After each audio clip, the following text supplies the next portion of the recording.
Сәлеметсіздер. Бүгінгі тақырыбымыз Дарвиннің эволюциялық ілімінің негізгі қағидалары. Бұл сабақта біз тірі ағзалардың қалай пайда болғанын, қалай өзгеретінін және табиғатта қалай сақталатынын қарастырамыз.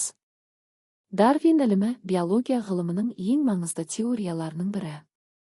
Эволюция тірі ағзалардың тарихи дамуы мен өзгеруі. Чарльз Дарвин бұл процесті ғылыми тұрғыда түсіндіріп, табиғи сұрыпталу теориясын ұсынды. Оның зерттеулері қазіргі биологияның эволюция ілімінің негізін қалады. Дарвин 1831 жылдан 1836 жыл аралығында Бейгл кемесімен саяхат жасады.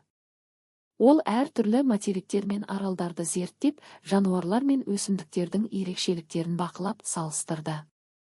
Осы бақылаулар оның эволюциялық теориясының қалыптасуына себеп болды. Чарльз Роберт Дарвин ағылшын ғалымы, эволюция теориясының негізін қалаушы. Оның еңбектері: табиғи сұрыпталу, түрлердің пайда болуы, адамның шығу тегі және басқа да ғылыми еңбектер. Бұл еңбектер ғылымға үлкен өзгеріс әкелді. Дарвин теориясы бірнеше негізгі қағидаларға негізделген.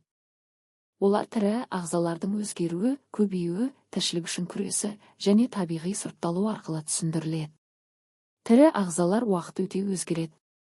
Бұл өзгерістер бірден емес, өте ұзақ уақыт ішінде біртіндеп жүреді.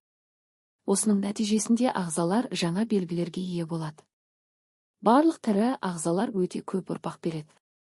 Бірақ олардың барлығы тірі қалмайды. Себебі табиғатта қорек, су және орын шектеулі. Ағзалар өмір сүру үшін күреседі. Бұл күрес қорек, су және мекен үшін жүреді.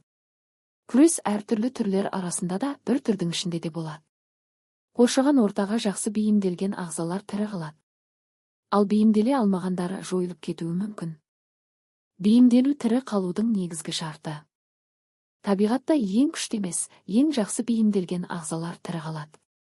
Олар көбейіп, өздерінің пайдалы қасиеттерін ұрпақтарына береді.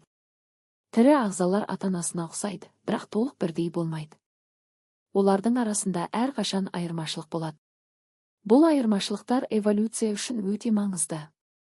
Ағзалардың белгілері ұрпақтан ұрпаққа беріледі.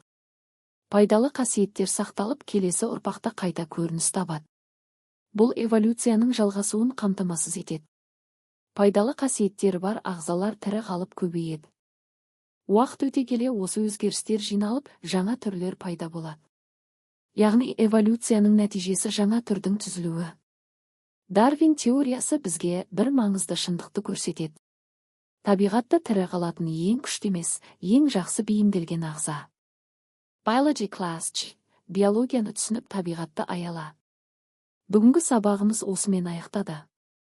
Келесі сабаққа дейін сау болыңыздар. Егер сабақ пайдалы болса, лайк басыңыз, пікір қалдырыңыз, қоңырау басып каналға тіркеліп пікір жазуды ұмытпаңыз.